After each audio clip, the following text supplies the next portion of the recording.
What is up, y'all? Welcome back to Halo's Kitchen, the best kitchen out there, period. It is Chef A. As you can see, I'm going to be making some vegan miso chili, but this one, I'm not really going to be, giving you this step-by-step through voiceover. It's really just a visual while I talk about, this procrastination that so many people seem to struggle with. Like, even me, myself, I struggle with it from time to time. I know, from the outside looking in, it might come off like, oh yeah, she definitely gets to it or whatever, but there's definitely other personal goals that I have, and even business goals too as well, that I have just been hesitant towards finally taking those steps, or just expansion, exploring with other creative pursuits. And even this recipe, me making this chili, was a procrastination. Really, it was also a mixture of limiting myself, because I stopped eating beans, especially the kidney beans, which is what I would usually use in chili, or red beans, whatever. I stopped eating black beans. The only thing I really consume still is chickpeas, but really that's just the chickpea flour. And for my last video when I made the hummus, that was my first time in a hot minute actually eating chickpeas like that, out the can or whatever, and blending it, even though chickpea flour is literally still the same thing. It's just that I would use the chickpea flour to fry stuff, or for gravies and whatnot, but even that, I would barely use it. And I would stick to my spelt flour mostly. So yeah, it was a procrastination for real, and again a limit, because I was like, well, how am I gonna have some chili without any of the traditional beans that go in it? It's not even gonna be right, for real. And you're probably thinking well, you could just use some lentils or whatever. Honestly, I don't know, I'm not the biggest fan of the texture of lentils, and I just haven't explored that much with them. Maybe I will next year, I don't know. I'm not the biggest fan, but I heard they are really, really good for you. So I might have to thug it out and get more creative to really enjoy consuming them more. So yeah, and then I was like, maybe I could try using the sweet potatoes or whatever, and I could also use my miso paste as well. And I've been having some miso paste in my fridge, and I'm like, I need to use this up before it expires. And miso tends to bring that umami type of flavor, and it would also bring a level of uniqueness, because I haven't really heard that much. I've heard it somewhere before, people put in miso inside of chili, but not that often. And unfortunately for this recipe, I was not able to try out putting some chocolate in there, because I've always wanted to try that as well. Back then, that used to be crazy to me, but I've recently tried it in mole, and that was really, really good. So I think that would also be really good in chili. But let's get to the point. So in that sense of me finding a substitute and just using the sweet potatoes or whatever, that was a way that I escaped a limitation of mine. And me thinking from that perspective, wow, I can never have chili again.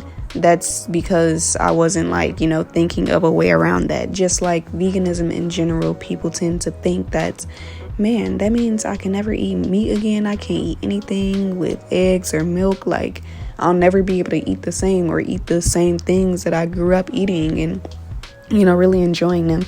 There's this common misconception that all you'll be able to eat is just vegetables and fruits, which kind of is the case when it comes to raw veganism more so, or people that obviously go fruitarian, however you pronounce it.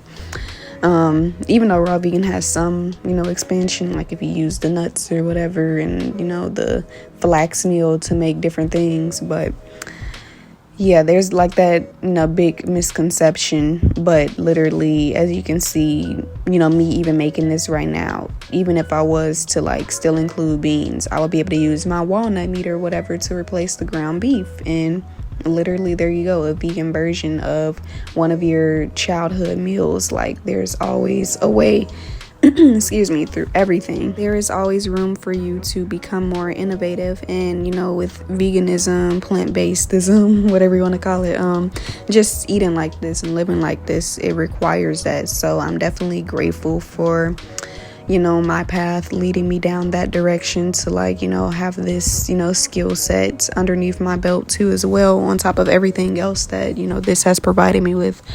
So that's all that it really took for me to, still find that same satisfaction. All I had to do was season it the same way. And it's crazy.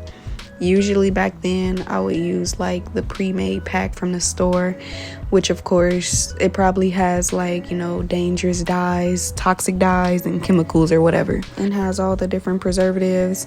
But I found a way to make my own from home. I just, use my chili powder, use my cumin that I already have separately, my coriander and everything else. Like literally there's always a way to make things from scratch, because that's where all creations start in the first place. They all start from somewhere. It's just that the world that we live in now, especially living in America, they found a way to, heighten the profit with certain things. Of course, everything is all about money. It's about, manipulation and control. So, these people, they thought of a way to really preserve everything so that they wouldn't have to worry about constantly having to make things fresh, or encouraging people to make things on their own. Like, they found a, messed up but very strategic way to, have the best of both worlds. And then with, most people in this country, and probably other countries too, having to work so much, it's like you don't really have time for things like that. So things like pre-made products come, to the extent of like convenience, if that makes sense. Well, maybe not to the extent, but it's very convenient for people, especially for people that have kids too. And unfortunately, with many of us feeling restricted of time to work on those things, we just end up not doing them at all. And there is some point in your life where you have to actually make the shift and change your mindset around those things and start to prioritize them. And with this technical new year that's approaching, I feel like that's definitely something to like leave in 2024. The procrastination and just starting to open yourself up to challenges and uncertainty and being uncomfortable.